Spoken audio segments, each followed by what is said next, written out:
today I'm going to show you how to make tamarind juice. You can use this mixture to help with your hair in terms of reducing breakage and strengthening your hair, and also for dandruff. So the first thing that I do is I deshell the tamarind.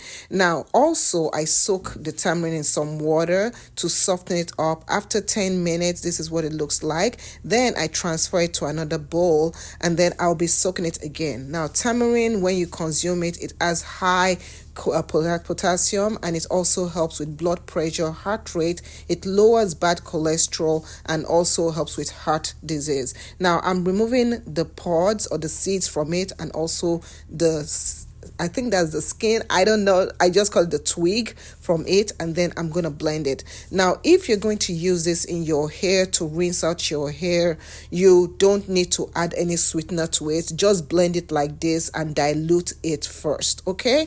So what I'm doing is I'm straining it. So you do have to strain it, because if you don't strain it, you're going to get some pieces of stuff like that in your hair or even in your juice. Now, we're going to be drinking this. This is our juice for the week. So we're adding some water, we're adding honey to it. You can add honey to it if you want to use it for your hair to give your hair shine, but we are going to be drinking this. So this is what our juice looks like. Add some ice and you're good to go.